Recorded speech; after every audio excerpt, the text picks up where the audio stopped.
El Ramayana, uno de los textos sagrados más importantes de la India, es la obra a la que vamos a dedicar los próximos minutos. Nos acompañan en el estudio Enrique Gallud Jardiel, experto en pensamiento y literatura de la India, y Maite Román López, que es profesora de filosofía en la UNED.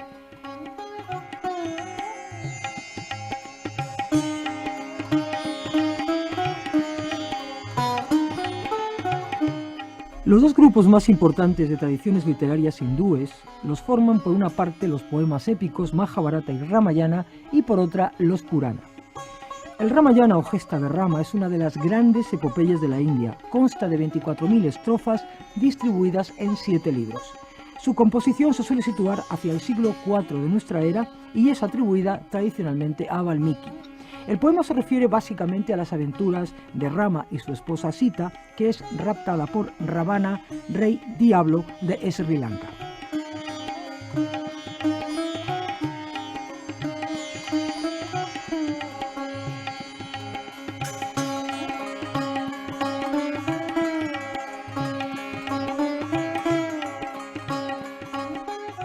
Para hablar del Ramayana hoy contamos con la colaboración una vez más de Enrique Gallud Jardiel, doctor en Filología Hispánica, profesor de Hindi, miembro del Instituto de Indología y autor, entre otros, de los siguientes libros: La India en la literatura española, Diccionario de Hinduismo, Antología de la literatura clásica india, el hinduismo, Cuentos de amor de la antigua India, Shiva, el dios de los 1000 nombres, La India mágica y real, Sabios y santos de la India y Historia breve de la India. Buenos días, Enrique. Buenos días. ¿Qué puedes decirnos en general sobre la importancia de este poema épico al margen de su contenido filosófico-religioso? Bien, podemos decir que el Ramayana es un libro que tiene una importancia aparte de la que pueda tener como libro de religión o de filosofía. Es una obra literaria de gran envergadura, después de la epopeya del Mahabharata. Es la más larga que existe e incluye una gran cantidad de elementos de calidad literaria per se.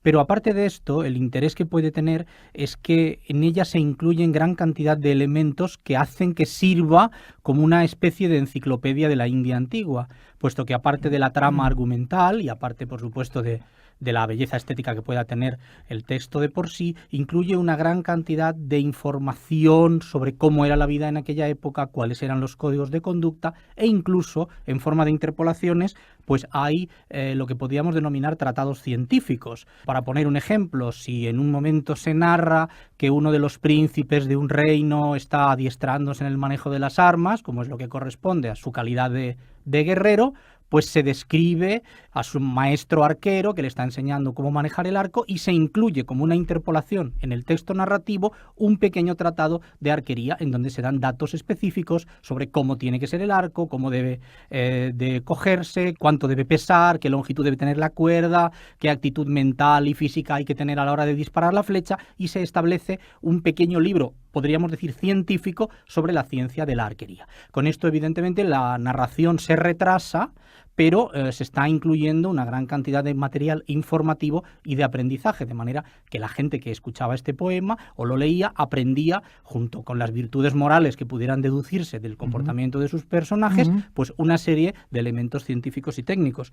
Entonces, el libro sirve de referente moral por las virtudes que muestran los protagonistas y al mismo tiempo como una fuente de información para aquella época, y a nosotros nos sirve pues como una enciclopedia de la India antigua. Muy bien, sí. Cuando se hablan de las dos grandes epopeyas de la India, siempre efectivamente aparece el Mahabharata y el Ramayana, porque efectivamente son las dos grandes epopeyas. ¿Qué conexiones hay entre ellas? ¿Qué analogías? ¿Qué similitudes? ¿O qué diferencias? Algunas, vamos. Bien, ambos son dos poemas épicos de gran importancia, cercanos en el tiempo, puesto que son recopilación de historias más antiguas. El Ramayana, que es del siglo IV, se recompila en el siglo IV a.C., el Mahabharata en el siglo II, que pertenecen a lo que se denomina Smriti, o sea, literatura recordada, a la tradición, ¿verdad? Entonces, en el marco de las enseñanzas, el Ramayana cuenta las enseñanzas del príncipe Rama, que es la séptima encarnación del dios Vishnu.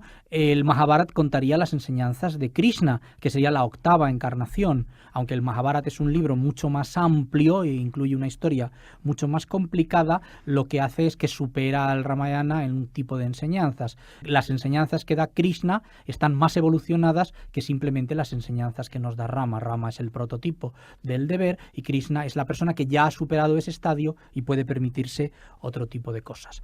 Además, en el Mahabharata se insertaron una serie de libros religiosos, del cual la Bhagavad Gita quizá es el más famoso, el más importante, donde se dan pautas sobre la acción, sobre la inacción, donde se especifican más los contenidos filosóficos. De alguna manera, el Ramayana sería pues como un prefacio o una primera parte al Mahabharata. Sería en el Mahabharata donde encontraríamos condensada más las enseñanzas del país.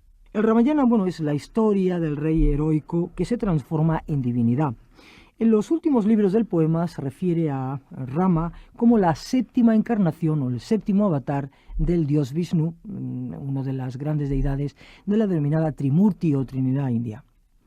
Sí, esto es así y así es como ha pasado en la historia, aunque debe indicarse que la identidad del personaje principal, del príncipe Rama, con el dios Vishnu únicamente aparece en la parte final del poema. Quiere decir que el poema está pensado como un modelo de conducta de un príncipe, que es el protagonista, el príncipe Rama, al que únicamente después y en la tradición posterior se le asocia con el dios Vishnu, que es un elemento que luego mencionaré. El poema tiene una estructura argumental pues muy típica, narra las aventuras del príncipe Rama, que es un príncipe de una ciudad antigua, que por una promesa hecha a su padre va al destierro junto con su esposa y con su hermano. En el destierro, su esposa, la princesa Sita, es raptada por un rey diablo de la isla de Lanka, como muy bien has indicado, y Rama va, por supuesto, al rescate de su esposa. La recupera y luego vuelve con ella a su reino, donde tiene unos años de muy buen reinado, antes de morir. Todo su comportamiento pues es un referente moral, hasta el punto que se le llega a identificar con la séptima encarnación del dios Vishnu. En el marco del hinduismo, el dios Vishnu, que es uno de los tres dioses más principales, cumple la función de protección. Es el guardián del universo y entonces tradicionalmente se le adjudican una serie de avataras o encarnaciones. En este ciclo de la creación serían 10, en donde el dios Vishnu encarna en la tierra o bien para solventar una situación difícil, para proteger a la humanidad, o bien para dar unas enseñanzas filosóficas. Entonces, el príncipe Rama, considerada la séptima encarnación del dios Vishnu, es el prototipo del deber, de la conducta correcta y da unas enseñanzas de cómo deben comportarse las personas en este mundo. El poema también pues, se puede leer en de muchas maneras, tiene muchas claves. También hablaría de la expansión aria hacia el sur, puesto que es un reino del norte que tiene que ir al sur a recuperar a esta princesa raptada. El concepto de que el raptor es un demonio indica únicamente que es una raza más oscura, es una raza drávida y está hablándose no de elementos de maldad, sino elementos de choque de civilizaciones o de etnias, y eso es uno de los puntos interesantes, ¿no? Cómo el mundo ario, que de alguna manera viene de fuera, predomina sobre la población autóctona de la India. Igual que ocurre con el Mahabharata, la otra gran epopeya de la literatura de la India, en el Ramayana estamos ante un relato sobre el Dharma. Sí, el Dharma sería la idea central de este libro. Dharma es una palabra sánscrita que, aunque sea traducido como religión, realmente significa ley a veces también, el deber, ¿no? La ley. La raíz es dri, del sánscrito, y significa lo que sustenta. Entonces el Dharma sería lo que sustenta la conducta humana, lo que sustenta el mundo. Es un Dharma personal. El Dharma ha de decirse que en el hinduismo no es fijo, no es igual para todas las personas, sino que cada persona, en función de su posición en la sociedad, tiene unas mayores o menores obligaciones que cumplir. En este caso, el protagonista de la epopeya, el príncipe Rama, pertenece a la segunda casta, a la casta de los kshatriya. La sociedad india, tradicionalmente dividida en una primera casta de sacerdotes, profesores, intelectuales, una segunda casta de guerreros, administradores, una tercera de comerciantes y una cuarta de labradores, artesanos, etcétera, pues muestra unos distintos grados de obligaciones para cada uno. El deber de un príncipe perteneciente a la casta guerrera es cuidar a sus semejantes, proteger a los demás y tener, sobre todo, pues una conducta ejemplar. Y eso es lo que se nos muestra en esta epopeya. El rey, el padre del príncipe Rama, el rey Dasharat, le llama y le dice: te destierro por tal y tal razón. Y entonces el príncipe Rama dice: muy bien, me voy. Y su padre le pregunta: ¿cómo? No me preguntas por qué te destierro, no me preguntas por qué estoy teniendo para contigo esta conducta tan injusta. Y él le responde, dice: no quiero saber los motivos por los que me destierras. Eres mi padre, tú me lo ordenas y yo cumplo, porque mi deber es obedecerte sin cuestionar tus argumentos. Entonces, el príncipe Rama representa a la persona que hace aquello que debe hacer, ¿no? El imperativo categórico lo hace sin dudarlo un momento, sin cuestionarlo, como una persona que considera que su evolución espiritual va a conseguirse únicamente mediante un cumplimiento 100% y a rajatabla de los preceptos que tiene. Cuando es rey tiene que gobernar bien, cuando es esposo tiene que proteger a su esposa y cuando es hijo tiene que obedecer a su padre sin entrar en otro tipo de consideraciones. Así el príncipe se convierte en el hombre ideal. La persona que, colocado en un punto de la sociedad, es perfecto en ese cumplimiento de sus deberes, que tiene unas virtudes morales muy claras, que no se compromete, que nunca engaña, nunca hace trampa ni a los demás ni a sí mismo, sino que es completamente coherente con lo que se espera de él. Sí, sí. ¿Qué otros elementos destacados del hinduismo puede extraerse de la lectura de esta monumental obra del Ramayana? Bien, el Ramayana ya he dicho que tiene muchas lecturas, se puede ver como un libro simplemente de entretenimiento, se puede ver como un libro de información con tratados científicos y como un libro religioso-moral por el comportamiento del protagonista, lo que hemos hablado del Dharma. Sí. Pero hay muchos otros elementos argumentales que ayudan a que el pueblo indio que lee o escucha el libro comprenda principios filosóficos de una manera mucho más clara mediante los ejemplos. Yo diría que el más claro sería el del karma. Hay muchos ejemplos claros en la epopeya del Ramayana de cómo la ley de causa y efecto afecta a las personas y cómo todas nuestras acciones tienen unas consecuencias inevitables e ineludibles. Para entenderlo, diríamos que el karma es la ley de causa y efecto, ¿verdad? La tercera ley de Newton, poco más o menos, indica que cada acción tiene una reacción buena o mala. Las acciones, una ley, podríamos considerar que es una ley física. Es una ley física. ¿Por encima de las deidades? Por supuesto que por encima de las deidades. Pero es una ley física y a la vez moral. Lo que dice el karma es que, al igual que las acciones físicas tienen un resultado físico obvio que puede ser medido, las acciones morales también lo tienen. Entonces, nada queda fuera de eso, ni los dioses ni cualquier tipo de criaturas quedarían fuera de la ley del karma. No hay un dios que esté premiando y castigando, sino que de una manera cósmica se establece esta justicia poética en función de la cual cada acción tiene una reacción y es inevitable. Por ejemplo, ya que hemos puesto el ejemplo de que el rey Dasharat destierra a su hijo, pues en el poema se explica por qué de este comportamiento. El rey Dasharat, se nos dice en el poema, en una vida anterior había ido a una cacería, había visto algo moverse entre los arbustos, sin mucha discriminación, sin pensárselo, sin comprobar, dispara una flecha y mata a un niño que estaba detrás de esos arbustos. Este niño, para más Inri, era el único sustento que tenían sus padres ancianos y ciegos que vivían dependiendo de él.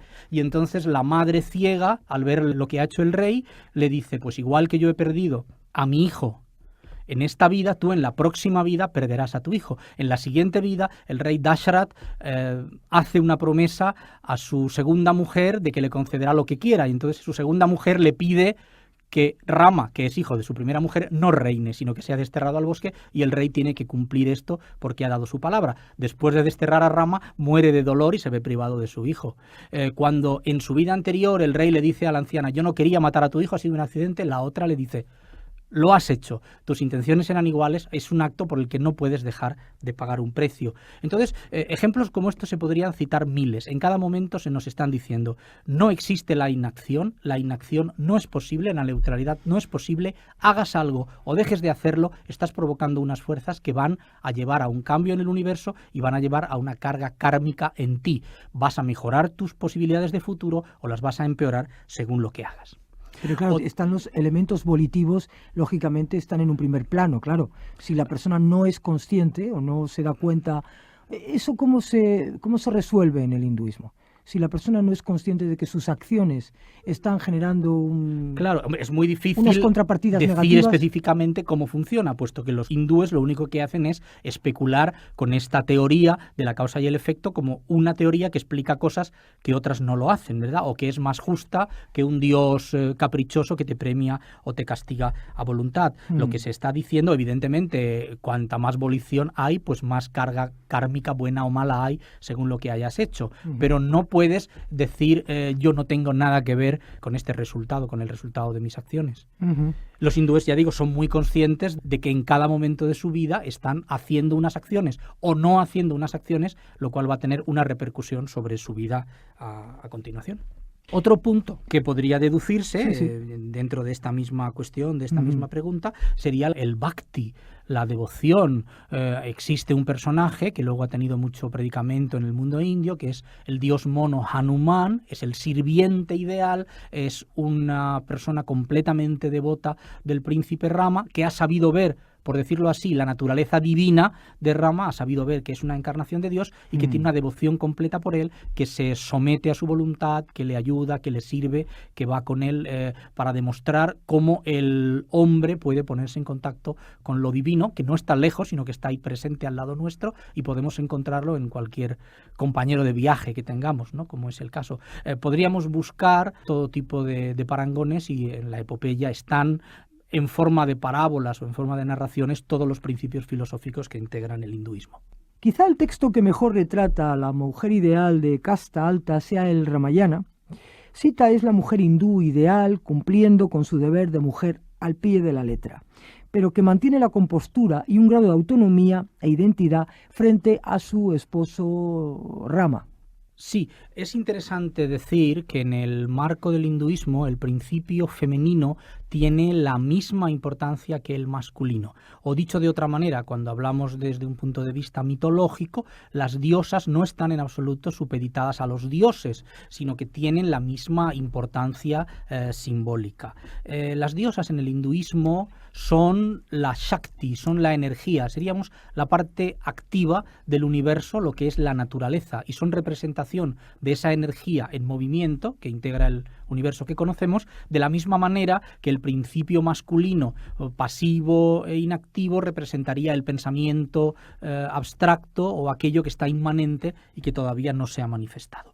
Entonces los dioses tienen, todos los dioses masculinos tienen su consorte, su esposa, su contrapartida, que no es nada más que una parte de ellos mismos y que tiene tanta importancia, así en el ritual como en el contenido simbólico, como el principio masculino. Vishnu, según la tradición, encarna en el príncipe Rama para, en un momento dado, no solamente vencer al diablo y establecer la justicia en su reino, sino para dar unas enseñanzas, unos códigos de conducta que él los predica con su ejemplo, con su vida. Entonces, su esposa, que es la diosa Lakshmi, que es la diosa de la riqueza, de la prosperidad, del amor, de la familia, encarna como Sita. Entonces, cuando hablamos de Sita, que es la esposa del príncipe Rama, estamos hablando de la diosa Lakshmi, que encarna en la tierra en el mismo momento en que encarna a su esposo, porque el uno sin el otro están incompletos.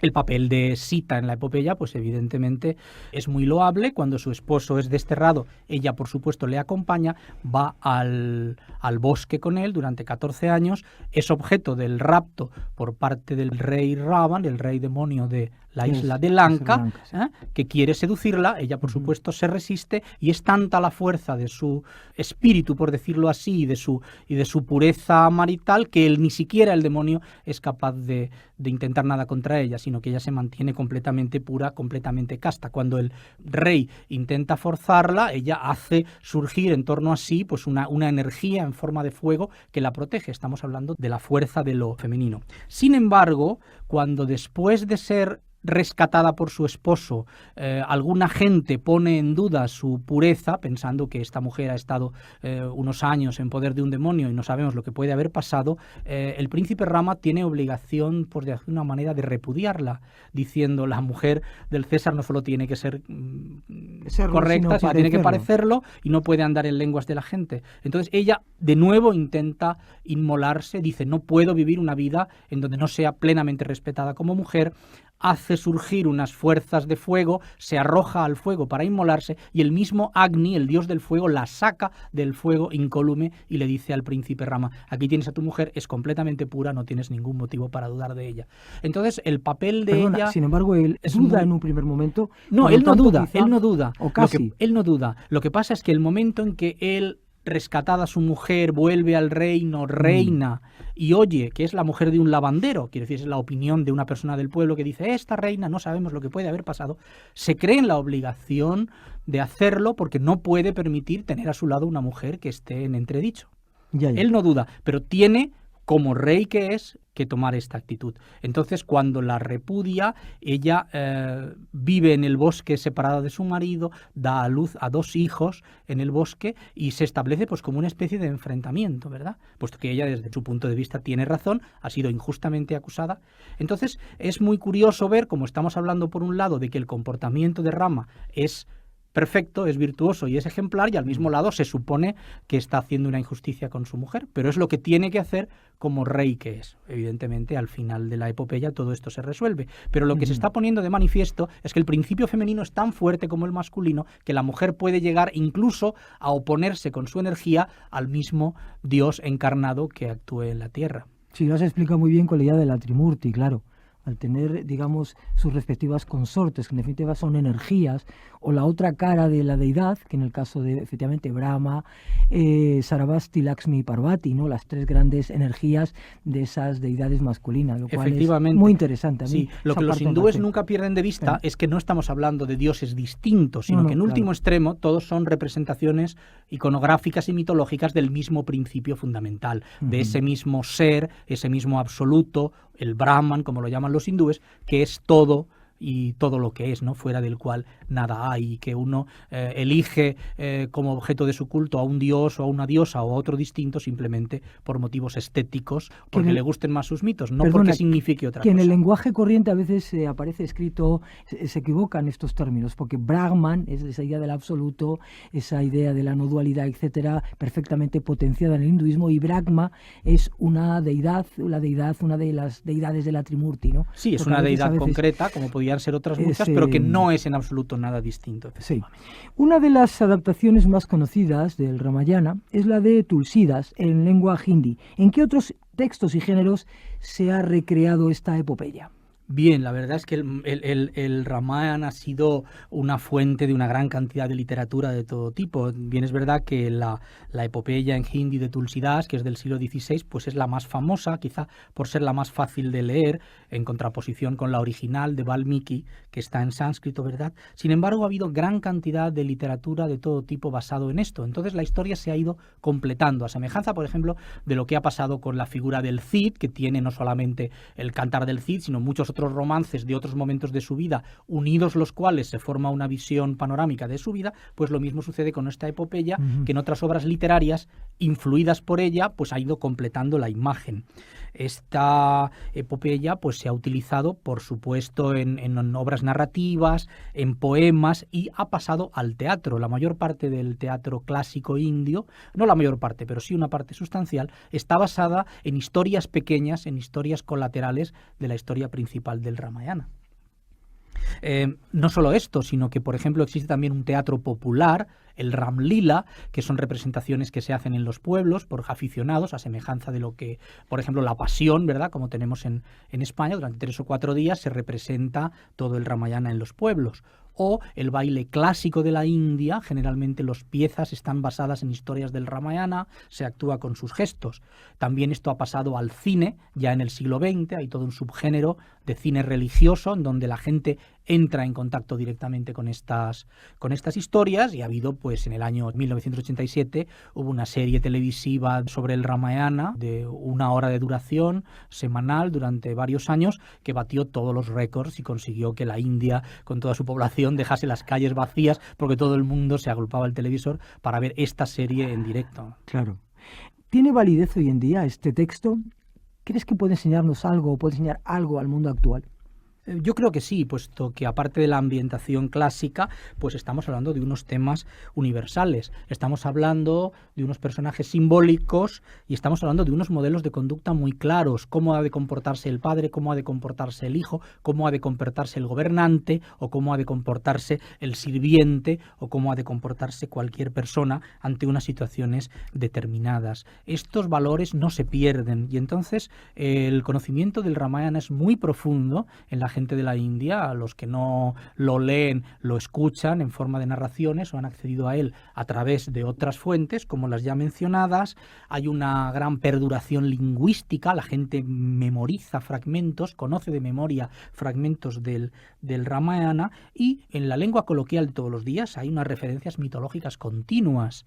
Te has comportado como tal personaje en tal momento, no hagas lo que le pasó a este señor, o tendrías que hacer esta otra historia. Entonces las formas en que se comportan los personajes son un referente continuo, y aunque parezca que están en un mundo muy antiguo, pero son actitudes que en el mundo de hoy podemos aplicarlas y siguen siendo un modelo de conducta. Ram es el personaje ideal, es el prototipo de la persona recta, justa, que hace lo que tiene que hacer, que es coherente, que es sabio, que tiene todas esas virtudes pues que son moneda común, ¿no? En el mundo los indios no tienen como referente un personaje más cercano, sino que son los del Ramayana los que establecen cómo debe ser la conducta en este mundo. Hemos consumido nuestro tiempo. Una vez más, Enrique, te doy las gracias por habernos puesto en contacto en esta ocasión con el gran poema de la India conocido como Ramayana. En el Ramayana leemos: así como los troncos que flotan en los mares se rozan entre sí por puro azar, pero sacudidos por el viento y la marea no pueden estar juntos mucho tiempo, así hijos y esposas, parientes y riquezas, todo lo que solemos tener como propio, obtenido, poseído, gozado hoy, nos es mañana totalmente arrebatado.